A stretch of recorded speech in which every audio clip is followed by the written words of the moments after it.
Hey kids, it's your Uncle Herbie, Tio Heriberto. I've been away for a few days, which is why I haven't been posting.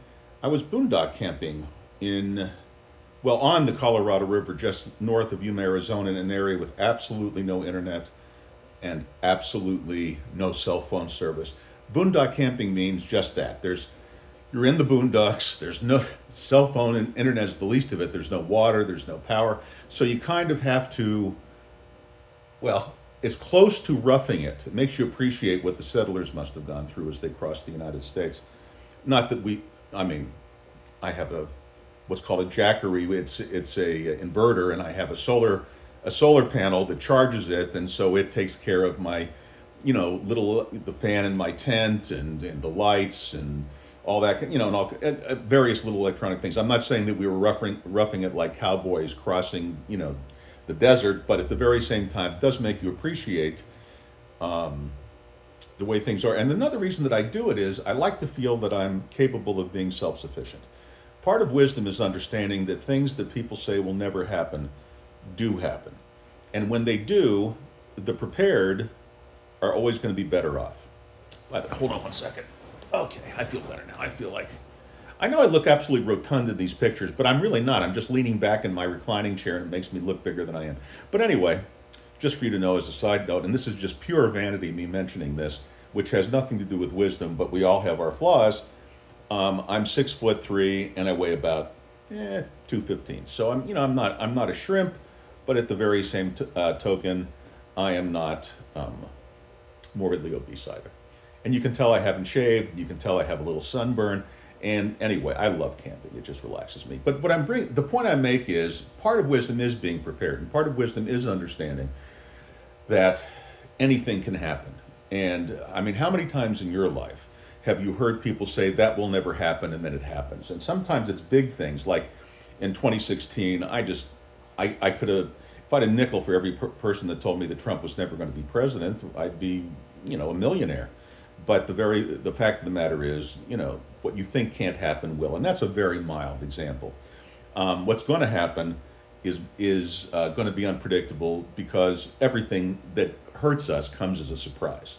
I don't know why people are surprised by being surprised. You should expect the surprise. So one of the reasons that I boondock camp is because if the power grid, for example, were to go down, I'm completely prepared to deal with that. Okay, like I said, I have an inverter, I have a solar panel. I can keep my basic things that I need to have operating while, the greater community deals with the issue and gets things fixed, hopefully. And if they don't, I can just keep on going. I've talked in the past about keeping adequate food on hand. I keep a 90-day supply for two people on hand of pre-prepared foods that I buy through a company that I think is Mormon controlled because they do so much of that. It's an obligation of their religion. And for those of you who have never watched, I'm not a Mormon. I just think that they've got that about right. They like to put, I think, a year's food aside. I put 90 days for two people, which is 180 days for one person, and if I stretched it out, I could probably make it go a lot longer because there are other skills you can pick up to help yourself. For example, I fish. And I fish recreationally. So, for example, on the Colorado River, the reason we were camping there is that my eldest son, has a bass boat, and we went out in the river and we caught a lot of largemouth bass. Now, every single one of those bass, the smallest one was about 2.5 pounds, the biggest one was about 5.5 pounds. But every single one of those largemouth bass are alive and well, as far as I know, and swimming in the Colorado River. We don't kill them.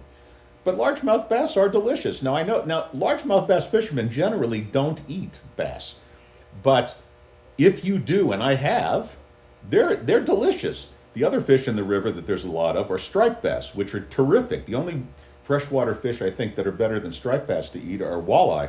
But down here in Arizona, we only have one lake, Lake Mary, that has any walleye in it up in the mountains because they require cold water. And I don't have to tell you that this is not a cold water place in the middle of the Sonoran Desert. But the point I tell you is these are the skills that you can acquire recreationally that will help you if God forbid happens. If you know how to fish, you're going to eat. If you keep a solar panel, and these things are inexpensive. I bought mine on Black Friday at about half off some time ago. But if you have a solar panel, you have a small inverter, you have an adequate power to keep things going. I have a a heater. It's called a Mr. Buddy. The Mr. Buddy heater is very effective and it runs off propane. I keep 5 gallons of propane around all the time. Now, I'm not a doomsday prepper, but at the very same time, you know, what can happen sometimes does happen and often happens. So that brings me to another point I wanted to bring up today on a current event related issue about what could go wrong and what could bring us to the point where knowing how to take care of yourself could be very, very important. And that is the coming economic conflagration that we all face. Today, I was reading, I read everything. Well, I don't read everything. That's just bullshit. I was reading, and by the way, I'm sitting home today with the flu. So I came back from the trip. And the only reason I seem well at this moment is Tamiflu. God bless them. I went down to the VA. I'm a Vietnam era veteran. I did not fight in Vietnam. I really came in at the very tail end of it, and I was a Russian linguist and rowed submarines.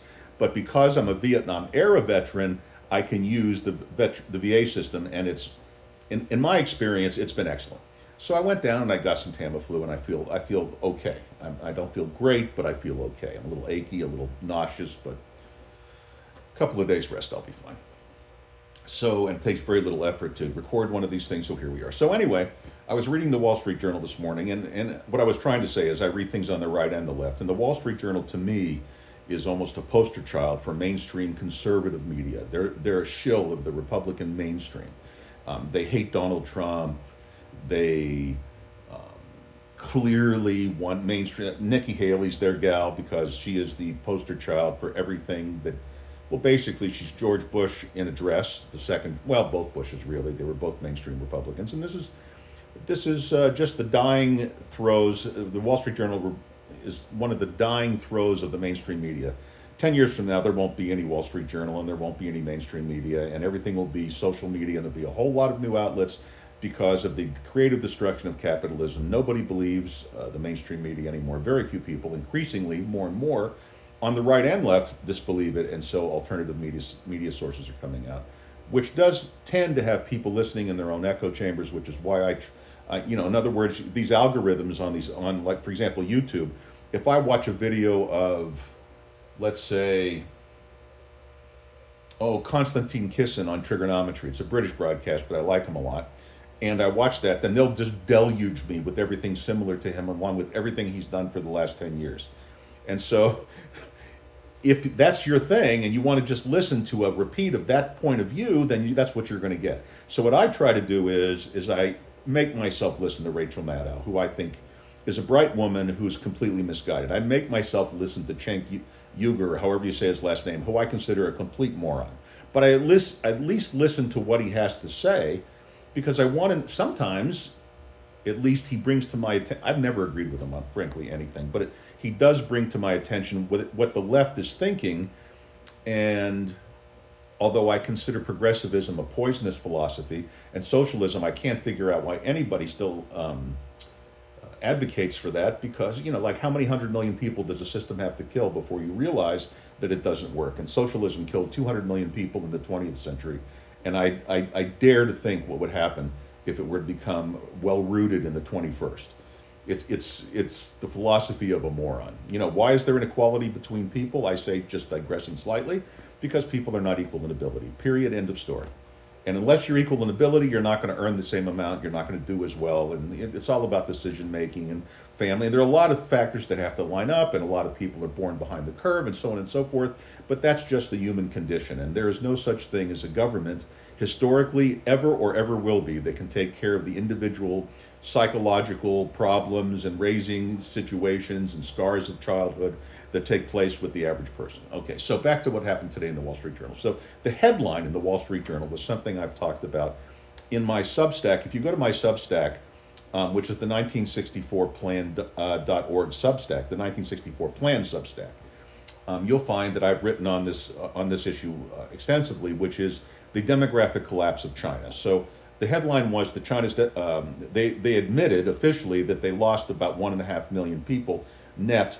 Their birth rate was about 500,000, but they had a couple of million die, so they ended up about 1.5 million down.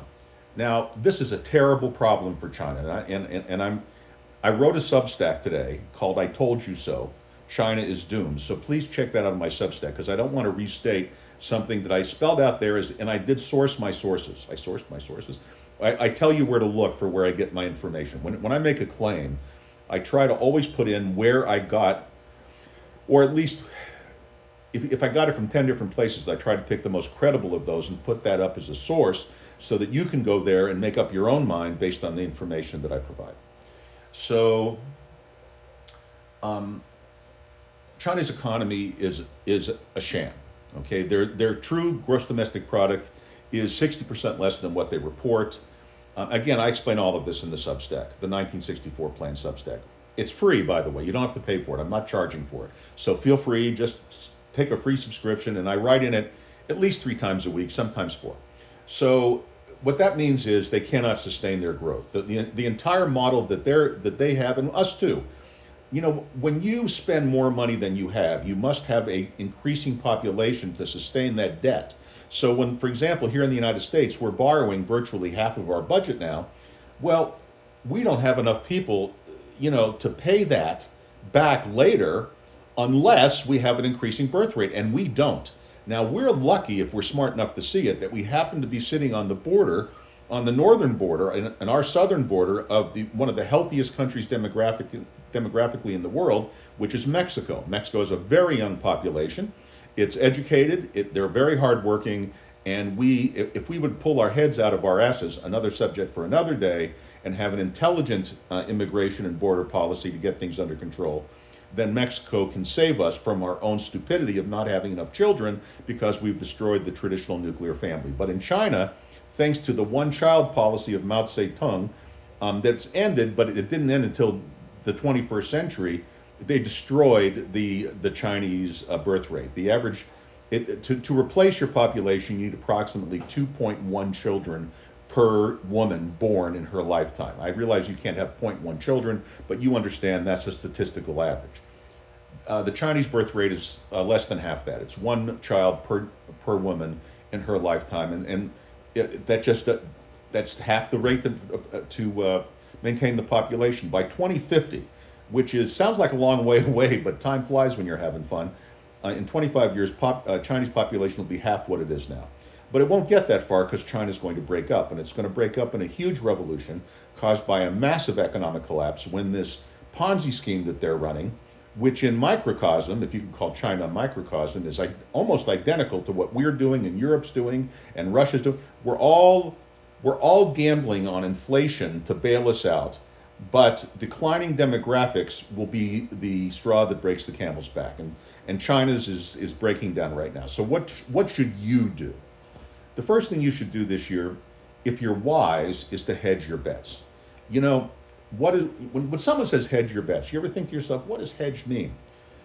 Well, I'm going to be you've heard of futures markets, you've heard of the commodities markets. That's where hedging is done in business. So I'll explain how that works just really briefly, and then I'll explain what you should do to hedge your bets for what's going to come this year if you're wise. So, first of all, let's say that I was a farmer and I'm raising hogs, okay? What is known euphemistically as pork bellies, okay? And I'm raising hogs and I'm selling hogs, but I've got to either birth the piglets or buy the piglets. I've got to raise the piglets. I've got to feed the piglets. I've got to medicate the piglets. I've got to have a veterinarian keep an eye on the piglets. I've got to raise them up to market size, and that's a lot of food and a lot of veterinary care and a lot of housing and a lot of energy to heat and to cool, depending on where my farm is, to keep the animals comfortable. I've got to grow enormous amounts of silage, which is basically they grow something like corn and they'll grind it into. I know this is going to sound really wild, but this is really true. Those of you who are around agriculture know what I'm talking about when I talk about silage. How they keep all those hogs under control, because hogs are nasty motherfuckers. I don't know if you guys ever watched the show Deadwood, and on HBO. It's the best Western I think ever made. But anyway, having said that, there was this Chinese guy that had pigs, and every time someone would kill somebody, they would just throw the body in with the pigs, and the pigs would eat it up, because pigs really will eat anything, and they're cannibalistic, they're vicious, they'll eat people. It doesn't matter when they're dead. I mean, they're not going to attack you standing there, but you get knocked to the ground, you're going to panic, and be very dangerous. So how do they keep the pigs under control? Silage. So what most of these farmers do is grow corn, basically, but it could be other grains. And then they chop it all down into lots of little pieces. They're not trying to keep the ears pretty. And then the stalk and all, they bury the whole thing in big pits and they cover it with black plastic and they weight it down. I've usually seen it weighted down by tires all the way around the pit, and it just sits under there fermenting, okay, and becoming basically whiskey. So then, after it ferments for a while, they take it out and they feed the pigs. So the pigs are all getting drunk while they're eating all the silage, and that keeps them under control. Okay, now back on subject. All of that costs an enormous amount of money.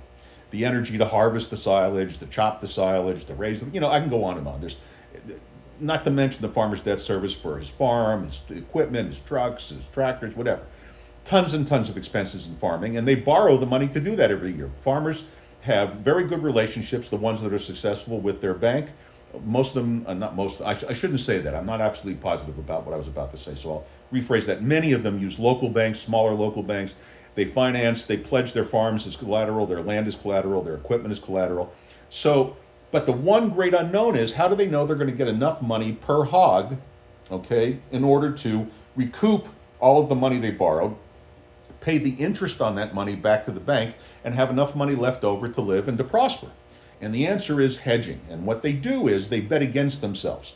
So on the futures markets. So in other words, if the price of hogs go up, great. But to make sure that if the price of hogs go down, they don't get completely screwed and they're out of business that year, they buy puts. And I do not want to go into a long discussion of a put and a call and what's the difference. But basically, you're betting in a put, you're betting that the price is going to go down. If the price goes down, you can exercise your option, collect the money that you, just like if you won a roulette bet, and that will offset the losses that you take on the pigs themselves. You get it. That's what hedging means. You basically bet against whatever it is you have in order to make sure that all your other things that you're betting on the upside are protected on the downside. So in your personal life, how do you hedge? Well, I'm going to give you two suggestions. The first is gold and precious metals. Now, this is very standard advice. There's going to be a worldwide economic collapse, and it's coming this year. It could come from China. It could come from here. What will start it? It will, since all the world's economies are all operating on a fiat currency system precariously balanced on the back of the U.S. dollar, which abrogated the Bretton Woods Agreement in 1971. Richard Nixon, that motherfucker.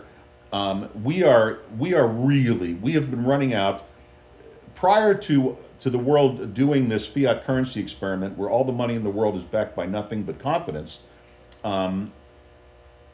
it's been tried before. It's never succeeded, and it's not going to succeed this time either. It's a giant con game. The money only has value because you believe it has value. Once that belief is pierced, there's nothing behind it to actually lend it value. It's not pledged against any asset. There is gold in Fort Knox, but there's not nearly enough gold or silver to possibly cover the number of dollars in circulation. They're really worth a tiny fraction of what we believe they're worth. And when that happens, you get a global panic. And it's like popping a balloon. And that pop could come from, the pin that pops it could come from our Ponzi scheme, or all of the European economies' Ponzi scheme, or the Russians' Ponzi scheme, or the Chinese Ponzi scheme. But once it's burst, it will cascade, and you need to protect yourself. So you need hard assets, and you need assets that you can control, because if our government has demonstrated anything, and not just now, but in the past as well, it's that you can't trust them. Franklin Roosevelt confiscated gold from the public back in the 30s. It's been done before. The United States has defaulted on its debt before. It defaulted in the 1930s. It defaulted in the early 1800s. The United States, it is not true that we have never defaulted on debt, and we're going to have to default again. And when the United States defaults on its debt, being the largest economy in the world, you can't even fathom the damage that it's going to cause to everybody else's, in a gigantic implosion, unlike something the world has ever seen. And this is where we sit today. So do yourself a solid favor. Take 10%, even if you think I'm a nutcase. Do the wise thing. Take 10% of whatever money you have and go buy either gold coins or gold bullion. Get yourself a safe. Preferably, if you own your house, a floor safe that you can sink into the concrete in your foundation. But at the very least, a safe so heavy that no one can easily carry it off or open it. And keep on hand 10% of your assets in gold or silver, but really gold is preferable. Now, having said that, I know how nutty that sounds. Why not buy stocks that are gold mining stocks? Why not buy an exchange traded fund, an ETF? There's one called GLD Gold that you can buy and supposedly own bullion through the ETF. You have to trust the financial markets. And in a meltdown, and one of the things that could cause a meltdown, for example, would be a cyber attack on Wall Street. And that could wipe out your holdings tomorrow. So if you want to be safe, no matter what you do in life, whether it's safe or you're going to take a risk or you're going to start a business, don't do it half-assed. If you're going to do it, go all the way in. If life has taught me anything, it's commitment counts, and activity breeds success. So if you're going to go into something, just do it, and don't fuck around. Don't try to hedge your hedge. So get the gold, lock it in a safe. The reason I like floor safes is you'd have to have a jackhammer to get them out of your house. The second thing that you should do is you should be buying Bitcoin right now. Now, I am not a nutcase proponent of cryptocurrencies. In fact, I think there is only one cryptocurrency, and that is Bitcoin. All the others, Ethereum, and all the long shopping list of coins, those are all manifestations of the blockchain, and they might have uses industrially or economically or financially. And I'm not belittling them. I'm just simply saying that their supply, just like the supply of dollars in fiat currency, can be increased by the people that originated them, where Bitcoin has a closed algorithm. There are only going to be 21 Bitcoins that exist when they ultimately are all mined. And I think they're going to all be mined by like 21. This is from memory. I think it's 2108. We run out of every Bitcoin that's algorithm will ever provide. And by limiting the supply, you increase the value. And the value of Bitcoin, the entire mainstream, generally speaking, hates Bitcoin, which is exactly the reason why you should put another 10% of your money into Bitcoin and hold it in a physical wallet. Now, when I say a physical wallet, I mean a drive where you can download your Bitcoin and it's nowhere to be found for anybody else but you, and you can put it in that same safe where you keep your gold, and it's there because Bitcoin could easily go to $1 million per coin. Easy. Okay, I know how absurd that sounds now, but it won't sound so absurd when the shit hits the fan. And my friends, the shit's hitting the fan. Now, what's the worst case scenario? Let's say, and this is where the wisdom comes in, you look at the upside and you look at the downside. If you followed my advice, and if I am right, I'm going to save your life. If I am wrong, worst case scenario, you'll get your money out of the gold and probably the Bitcoin too. You'll end up, worst case scenario, even or a little less than even. So what? Okay? That is, look at it the way the farmers look at hedging the hogs. When a year goes by, when the price of hogs goes way up and they're making lots of money, all that money they spent on hedges, those are called premiums. Because all a hedge is an insurance policy against loss. Okay, so that's why they call the money that you pay for these puts, these downside bets, a premium, and all that's lost. You're just going to write that off because you're making money on the upside, so your hedge failed. But you buy house insurance and you don't hope for your house to burn down. You buy car insurance and you don't hope for your car to be totaled. You buy health insurance, but you're hoping you don't get terminal cancer. This is exactly the same thing. You're going to spend some money on a hedge, and unlike insurance, if we're wrong, you'll get your money back and then some. But if we're right, it will save your life. Just like if you're the 1 in 50,000 homeowners, that's the real statistic, where your house burns down, that policy is a lifesaver. So by the same token, be wise and hedge your bets. And that's all I have for today. I'll talk to you again tomorrow, God willing, and the creek doesn't rise. Have a beautiful rest of your day. Pepper, where is she? Okay, Pepper is very unhappy because she loved camping and she hated coming home. And now she's just sulking because she wants to be outside smelling all those new smells. And who can blame her? So we're planning another trip in another few weeks. Anyway, until tomorrow, have a beautiful day. It was good talking to you. Take care. Oh, one more thing, 1964plan.org. Don't forget, 1964plan.org. And do I have to tell you to like and share this video? I mean, I don't know. I realize that you can look at me and say, oh, look at the boomer. He doesn't know to say like and share the video. And can you tell I haven't shaved yet for my trip? The bottom line is, listen, you should know to do that. And if you don't like it, then don't like it. What can I tell you? But take my advice. Have a beautiful day.